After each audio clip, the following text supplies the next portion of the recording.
seem to be something that is become such a big part of your kind of skill set and persona on the court these days. So what's it like to see a teammate that clearly you have great chemistry with, that you wanted to have be in LA with you, be the guy to make that shot and win the game for you guys? Did you see my reaction? I saw a smile. Nah, did you see my reaction after you made it? I didn't get to see it. You didn't get to see it? I watched on TV. Oh, well, I tried to chase him down just like every last one of the teammates and staff that we had out there. A special moment for a special player. Happy to be a part of it.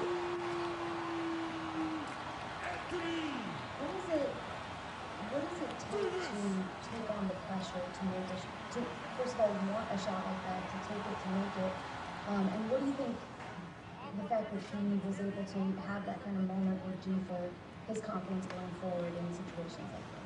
Well, it's not about making a shot. It's about having a belief of just taking it for one and living with the result. You know, I think right back, you know, to our game right before COVID hit, we played Brooklyn at home, and he had a similar shot right there on that left wing, right in front of their bench for us to win the game, and he missed it.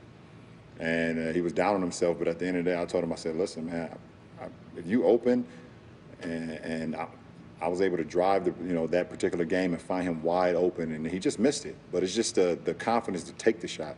You're not going to make them all, but the belief to just take it and live with the results is what it's all about. And you know, tonight was, you know, his moment. Tonight was his moment to just, you know, find a space, you know, hunt the ball down. You know, in our top 10 in assists, one of our top 10 in assists leaders in Rondo was able to find him, and he knocked it down. It was a big time play. Allen? Kyle Goon? Even before that, he and Jokic were trading buckets. I mean, were you just getting the sense that he was sort of rising to that particular duel even before that game-winning shot? No, it's not about an individual matchup. It's about us trying to execute and him just coming through for us. And, you know, that's what he did. It wasn't, okay, you know, Joker, your turn, my turn. Well, no, it was just about playing the game and finding ways to try to make an impact. And, you know, obviously those two big shots he had at the end, one was the floater to take the lead, and Joker was able to get the tip in, and then he comes back with the three. You know, just big-time plays, like I said, for a big-time player. Okay. Rachel? LeBron, AD is the kind of player who had a skill set to do this for a long time, but that he is now with a team that is at a championship level, competing for a championship, competing for conference finals. What do you think that's like for him to finally get to be in the big moments that match the skills that he has? I don't know. It's definitely an AD question, but just happy to have him. I know what he brought to the table. I know what he's about. I know his skill set, and you know, that's why I wanted him here so badly. Chris?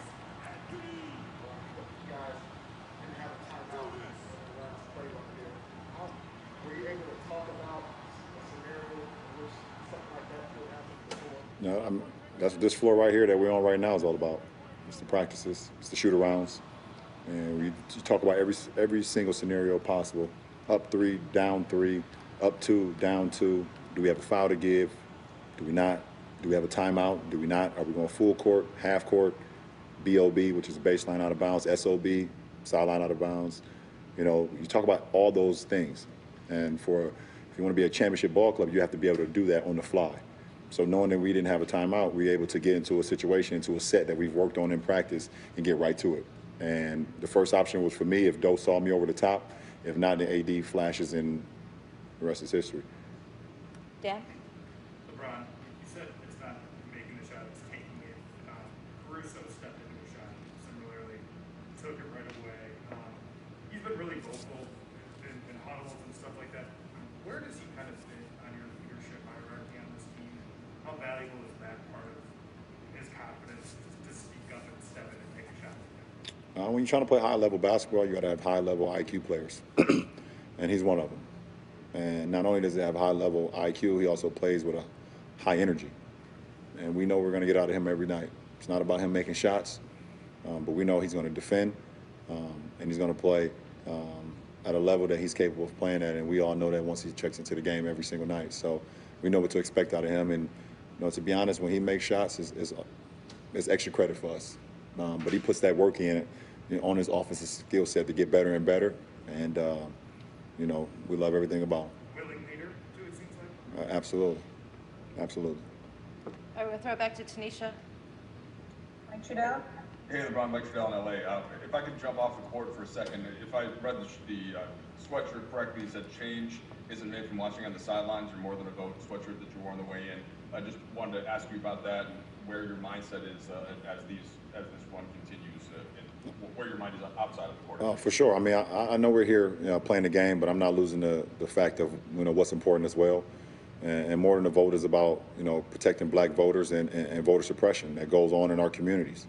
And like you said, it's not changes are made by sitting on the sidelines, and that's one of our slogans, and we're very proud of that. And getting the people that want to join us, getting them gear and wearing the T-shirts and wearing the hats and wearing the hoodies, because when they go in their community, it's something they can continue to enlighten, continue to educate, continue to make people empower about this movement. And because we always talk about change in our communities, and now we have an opportunity. We have an opportunity to really create change for the better, and we look forward to this opportunity.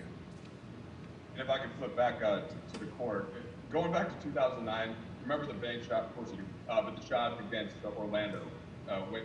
What was it like that night going to sleep? And I know this is a question for AD too, but what is that to hit a shot that you kind of dream of growing up, right? Isn't that kind of that situation? I mean, to be completely honest, man, it was probably one of the greatest moments of my career up until that point. Just knowing the situation, we were about to go down 0-2, and we had home court advantage, and we knew how powerful that Orlando team was.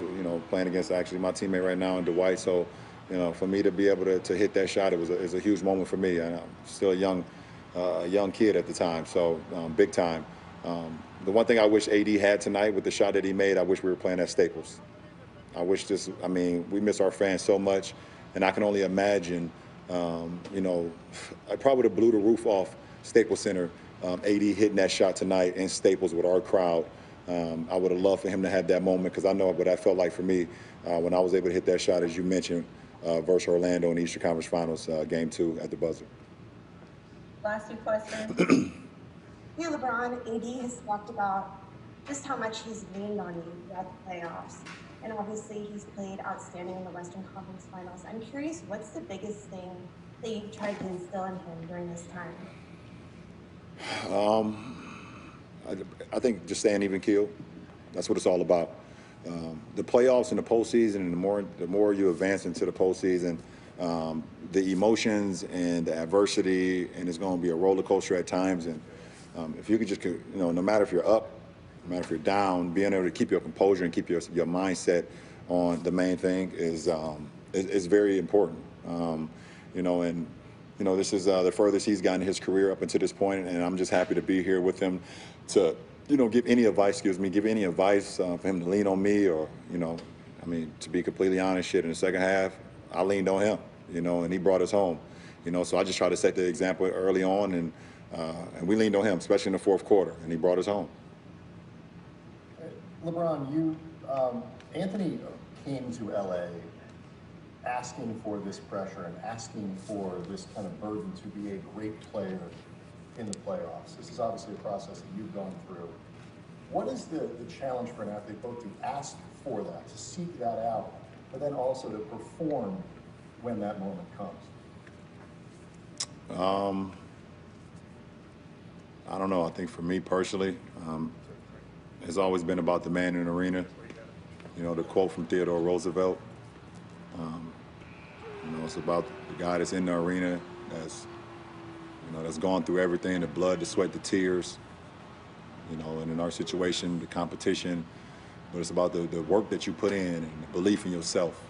It's not about the doubters or the naysayers or the people who's going to talk about you and try to slander you and put you down and bring you down every single day.